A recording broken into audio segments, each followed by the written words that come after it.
Saya Rangga. Di sini saya akan menunjukkan bagaimana cara kerja file system di sistem operasi. Nah, bisa dilihat di modul. Jadi di file system management itu terdiri dari dua algoritma. Algoritma manajemen file system itu ada alokasi di link dengan tabel alokasi file. Jadi dia menggunakan kayak file allocation table atau bisa disingkat FAT. Nah, yang satunya lagi adalah alokasi di indeks dengan 3 tingkat tidak berarah. Ini bisa juga disebut dengan inode. Buat contohnya kita lihat di tayangan berikut ini. Nah, untuk menunjukkannya kita memerlukan OSIM. Pertama kita buat dulu OSIM. Kemudian buka osim.jar ini. Nah, di sini ada 4 pilihan. Pilih yang file management. Nah, di sini kita silang aja yang settings ini. Lalu ini di sini kita mau menunjukkan gimana file sistem di operasi itu bekerja. Jadi bisa diklik help, terus kemudian example dan file system management. Oke. Nah, di sini tadi kan di algoritma tadi ada dua algoritma kan, yaitu menggunakan FAT dan satunya itu inet. Ya, jadi sebelumnya telah dibahas buat dua algoritma file system management, yaitu menggunakan FAT tadi, file allocation table, dan juga index allocation yang menggunakan inode. Nah, contohnya kita bisa dibuka aja gambar buku ini. Di sini muncul ya, ini muncul, jadi muncul kotak-kotak warna-warna seperti ini. Nah, buat melihat pengalokasian filenya kita bisa lihat di C, awalnya di C kan. Nah, C itu memiliki dua folder 1 dan folder 2, dan itu dilambangkan dengan warna hijau. Jadi awalnya dialokasikan dulu yang pertama folder 1 dan folder 2. Nah, kemudian di folder 1 itu isinya ada apa aja. Kita bisa buka folder 1. Folder 1 itu berisi dengan file 1 dan file 2. File 1 ini dilambangkan dengan warna coklat gini dan coklat muda. Nah, selanjutnya untuk memisahkan antara file dengan folder 1 dengan folder 2 dilambangkan lagi dengan warna hijau ini lagi, sehingga isi dari folder 2 itu tidak tercampur dengan folder 1 tadi. Nah, untuk isi folder 2 itu dari file 3. File 3 itu yang berwarna krem ini. Lalu ada folder 3. Nah, dengan pada folder 3 ini jadi dibuat satu kotak lagi yang berwarna hijau untuk menandakan itu adalah folder 3. Kemudian isi dari folder 3 itu adalah file 4. File 4 txt ini berwarna abu-abu, bisa dilihat. Nah, setelah folder 3 ini isinya cuma file 4 ini, kita kembali lagi ke folder 2. Folder 2 itu ada satu file yang terakhir, yaitu link ini, link 1. Nah, link 1 ini itu berhubungan dengan file 1 txt yang di atas. Nah, ini. Jika file 1 txt ini dihapus, maka masih ada link satunya ini, namun tidak bisa berfungsi karena tidak melink ke file 1 tersebut karena sudah dihapus. Nah, buat kotak-kotaknya ini, kotak-kotak ini melambangkan apa?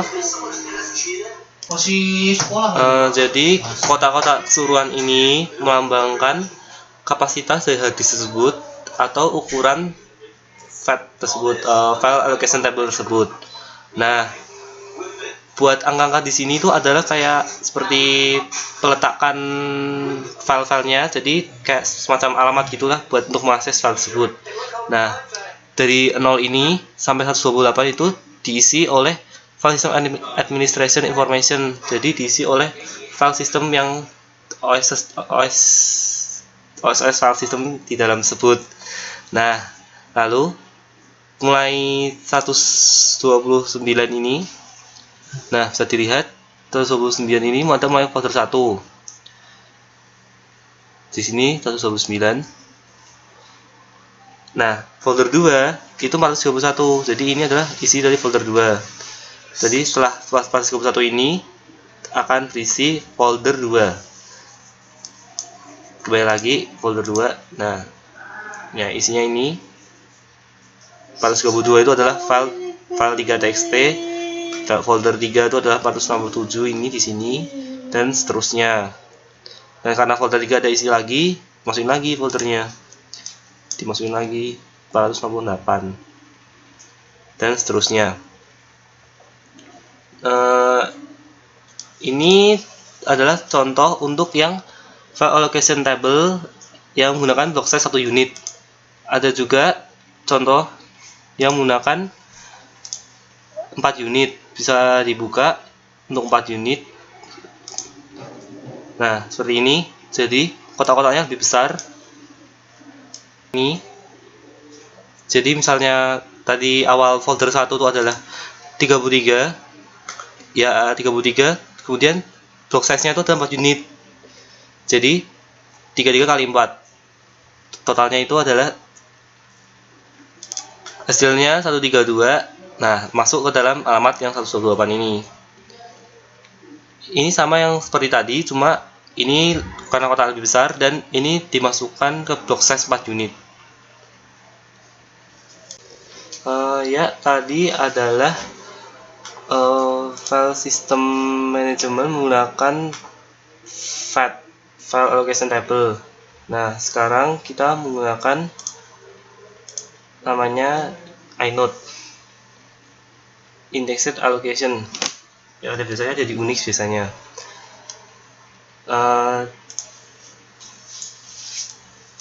Bisa dibuka. Sebenarnya cara kerjanya bersama dengan tadi yang menggunakan FAT, cuma di sini kita menggunakan node-node yang ada. Nah, di sini kita bisa lihat kalau kan dimulai dari folder 1 itu adalah node 1. Jadi kita kayak menghitung posisi aja, tidak perlu menghitung sampai ke alamat-alamat ini. Terus misalnya file 1 kan di dalam folder 1 itu ada file 1.txt. Nah, itu adalah file 1.txt itu memiliki inode-nya 2. Jadi setelah ada folder itu adalah file 1.txt. Kemudian berikutnya file 2.txt adalah 3 dan seterusnya. Bisa dilihat.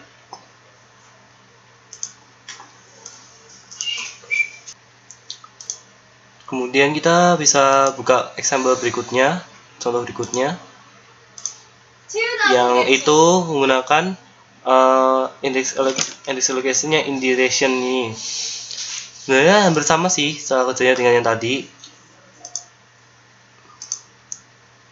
yaitu inode-nya itu berurutan.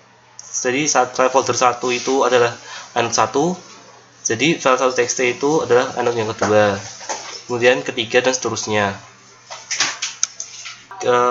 Sudah dibahas mengenai file system management. Nah, sekarang kita membahas mengenai disk management. Bisa dibuka example-nya. Jadi ada 5 algoritma untuk disk scheduling.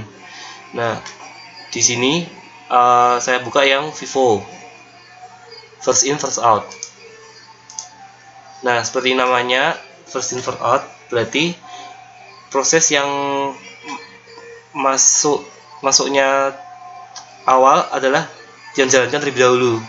Jadi di sini ada 5 proses. Nah, proses pertama itu adalah 100. Jadi yang pertama dijalankan adalah proses 100. Kemudian berikutnya 3, 150, 23 dan 120. kita bisa jalankan untuk membuktikannya.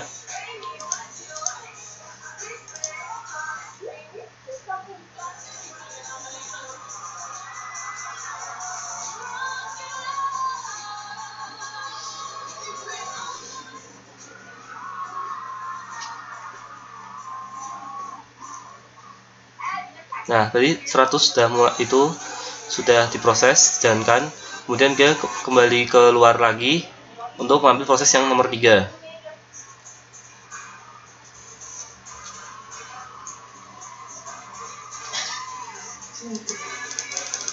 Nah, kita bisa percepat 150, kemudian 23, dan akhirnya 120. Itu untuk first in first out. Jadi yang pertama diproses terlebih dahulu. Kemudian contoh berikutnya ada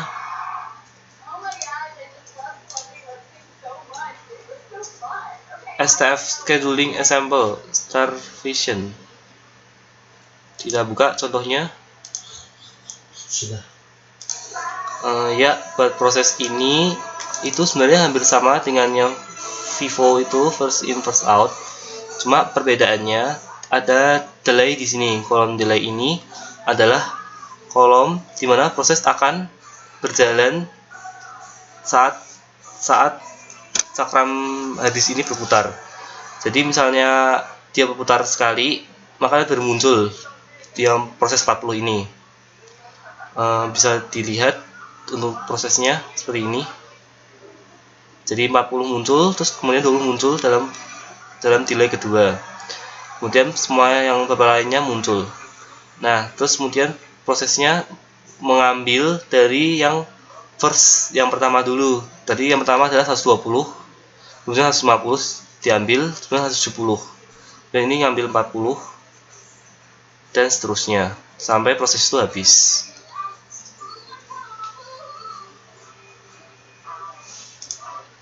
Kemudian lanjut aja, yang berikutnya, contoh berikutnya adalah the elevator atau scan. Nah, buat proses ini itu berbeda dengan yang Vivo tadi. Untuk Vivo kan kita melihat prosesnya apa pertama dulu yang masuk, kemudian dijalankan. Nah, yang ini apabila cakram melewati suatu proses, maka proses itu baru dijalankan. Misal ya, kita jalankan aja prosesnya, berarti 100 akan terambil. Kita lihat aja. Nah, 100, kemudian 120 terambil, tidak 3, tadi kan 3, sempat 3, tapi nyata 120 dulu yang diambil, soalnya yang dekat ada 120 dari putaran hadis ini. Kemudian terus, jalan terus sampai menemukan yang paling dekat, berarti 23, baru 3.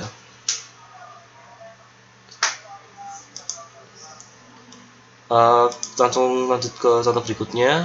Contoh berikutnya yaitu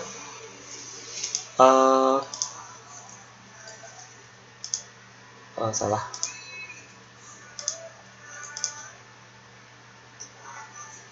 Improve elevator 1 circular scan. Proses ini hampir sama dengan yang tadi. Jadi cakram yang hitam ini, jika bertemu dengan proses itu, maka dijalankan secara langsung, tidak menurut pada urutan masuk proses tersebut. Nah, tapi yang membedakannya adalah proses ini jika setelah menuju ke lingkaran tengah ini, maka akan kembali ke lingkaran yang paling luar prosesnya, tidak keluar dari dalam. Langsung aja dilanjutkan aja, dijalankan aja sama seperti tadi. Jadi yang dekat terlebih dahulu dijalankan. Nah, habis ini dia akan langsung keluar dari luar lingkaran, bukan balik lagi dari yang dalam lingkaran terus menuju keluar. Jadi prosesnya itu masuk ke dalam lingkaran, bukan masuk terus keluar lingkaran, masuk lagi keluar lingkaran kayak tadi. Kemudian yang selanjutnya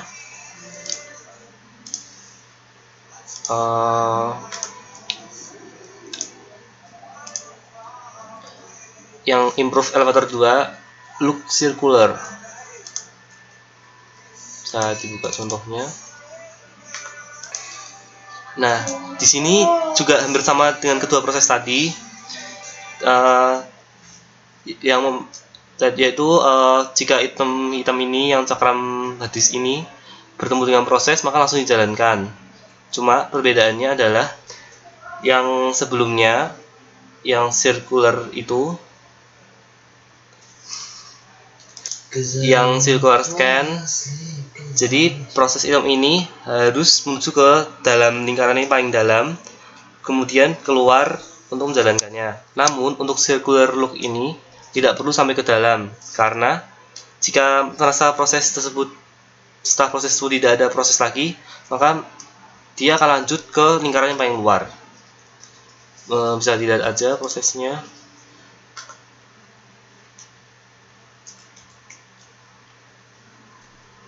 Nah, jadi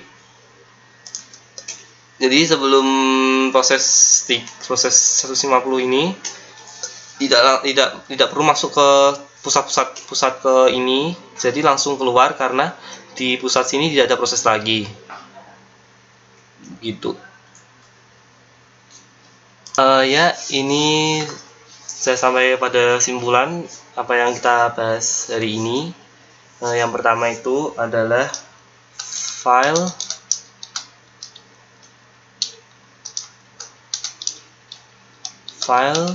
system manager.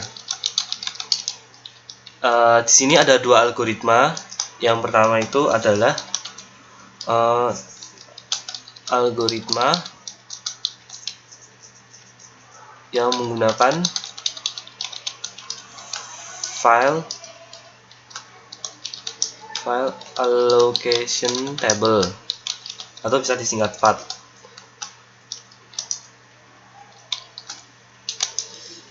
Nah, di algoritma ini tuh semua file dialokasikan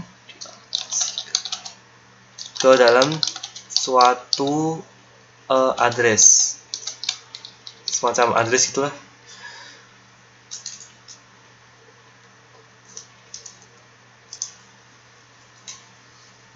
Kemudian buat algoritma yang kedua,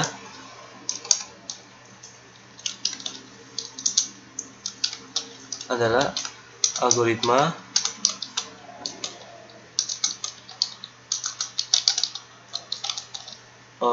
menggunakan inode. Nah, di sini tuh jadi file beserta folder, file dan folder dihitung inode-nya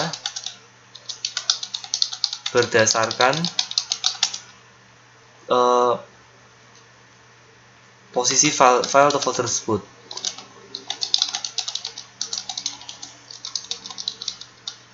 Ya, tadi seperti tadi ya, jadi kayak folder 1 itu dari awal dibuat terlebih dahulu, jadi folder 1 di posisi 1.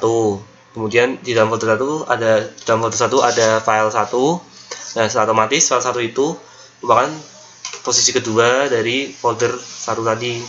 Jadi inode folder 1 itu adalah 1 dan file 1 adalah inode-nya 2. Kemudian tadi selain bahas file system manager, kita membahas disk manager.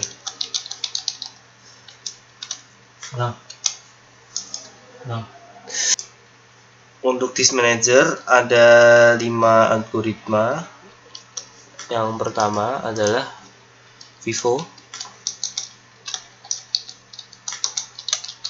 Jadi semua proses yang masuk itu akan dijalankan terlebih dahulu.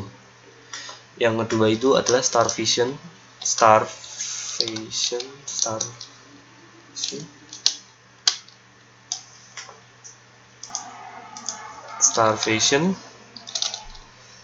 Jadi starvation itu hampir sama dengan FIFO, cuma ada namanya delay. Jadi ada program yang masih masih ditunggu dulu prosesnya dalam lingkaran itu, baru dia muncul lagi. Seperti itulah. Terus yang nomor 3 adalah itu elevator. Nah, di elevator ini tuh jadi berbeda dengan yang kedua proses tadi. Elevator itu jadi prosesnya bertemu. Jadi di harddisk yang itu, yang gerak tadi, yang hitam-hitam itu, jika bertemu terlebih dahulu, maka itu akan dijalankan terlebih dahulu. Tidak seperti Vivo yang ada proses yang berurutan, yang sudah masuk terlebih dahulu baru dijalankan. Tidak seperti itu. Yang keempat adalah circular. Jadi itu bukan improvisasi dari elevator. Sebenarnya sama dari yang elevator tadi. Perbedaannya adalah gerak pada harddisknya tersebut yang hitam-hitam itu, setelah sampai ke lingkaran pusat, kembali lagi ke lingkaran yang paling luar, tidak berbalik dari lingkaran ke dalam ke luar. Terus yang circular, yang nomor 5 itu adalah circular loop. Itu juga masuk improved elevator. Ini sama dengan yang hampir sama dengan yang keempat. Perbedaannya adalah jika setelah melakukan proses pada lingkaran pusat itu sudah habis, maka tidak perlu menuju pusat, tapi langsung keluar aja. Demikian yang bisa saya sampaikan buat hari ini. Semoga bermanfaat. Mohon maaf bila ada kesalahan. Selamat malam.